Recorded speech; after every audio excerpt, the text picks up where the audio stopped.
So, you think the Pixel 10 Pro Fold is just a minor refresh? Think again. Because what Google's done this year flips more than just the screen. It flips the whole foldable game on its head. There are 18 changes. Yep, 18. And while some are tiny enough to miss at first glance, others, they're quietly savage upgrades that could make even Samsung sweat. Welcome back, viewers. James here. If you love tech the way I do, hit like, share this video, and make sure you're subscribed for more deep dives like this one. All right, let's get into it. Now, when you first look at the Pixel 10 Pro Fold, you might think, wait a minute, haven't I seen this before? And yeah, it does resemble last year's model, but the devil is in the details, and Google's packed a lot of them in here. The first one, dust resistance. This is huge. For the first time ever on a foldable, we're getting full dust and water protection, something that even Samsung's Fold series hasn't cracked. That alone sets a new bar for durability in the foldable space. But it doesn't stop there. Google has added MagSafe style magnetic wireless charging. It snaps into place, lines up perfectly, and makes charging feel way less fiddly, finally. And speaking of satisfying engineering, the hinge, fully redesigned, it's slimmer, smoother, and helps reduce that dreaded crease that everyone pretends not to notice but secretly hates. Oh, and did I mention the colors? Say goodbye to obsidian and porcelain. This time we're getting jade and moonstone. Jade has this classy gold accent vibe going on, and moonstone, think understated elegance. Sure, it's not a rainbow, but these two shades give the phone just enough personality without screaming for attention. And then there's the whole size situation. While the rest of the foldable world is going thinner and lighter, Google did the opposite. The Pixel 10 Pro Fold is actually thicker by 0.3 mm, wider by 0.2 mm, and heavier by 1 gram. Sounds like a step back, right? But here's the twist, that bulk. It's hiding something clever. Google used that extra space to pack in a 50 mAh battery. That's not just a bump. It's the biggest battery ever in a Pixel Fold.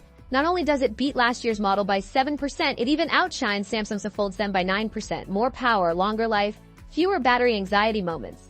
And yeah, it supports the faster Qi2 wireless charging this year, snaps right in place thanks to those magnets. Let's talk screens for a sec. The outer display now stretches to 6.4 inches, just a small boost, but one that feels more immersive thanks to slimmer bezels. The inner display still hits 8 inches, but now both panels get brighter, punchier, and way more usable outdoors. One downside, the outer display still doesn't use LTPO tech, so it can't scale down to 1S to save power like some rivals can. It's adaptive, but not ultra-adaptive. Under the hood, it's all powered by the new Tensor G5 chip. But here's the kicker, it's built by TSMC using the same 30M process you'll find in Apple's latest chips. That means less heat, better battery life, and smoother performance. It's not the fastest chip on the planet, but it's smarter, more efficient, and a major leap from the Samsung-made Tensor G4.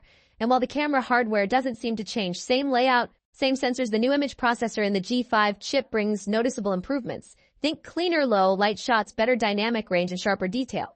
Google's still leaning on computational photography here, and this time it's got the horsepower to really back it up. Another nice surprise, a 1 TB storage option is finally here. No more worrying about space if you shoot a ton of 4K video, plus Bluetooth gets a small upgrade from 5.3 to 5.4 for better stability and future proofing.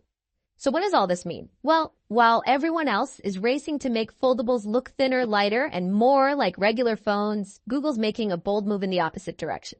They're doubling down on functionality, more battery, better durability, smarter chips, and actually useful design changes. It's a quiet rebellion, and honestly, I'm here for it. Now, pricing is still under wraps, but if Google manages to keep it at last year's launch price, or better yet, undercut it, they might have a sleeper hit on their hands. And let's not forget, last year's model dropped to around $900 just a few months later. If Google plays its cards right, this could be the foldable that finally pulls in users from the slab phone crowd. If you're still watching, you're awesome.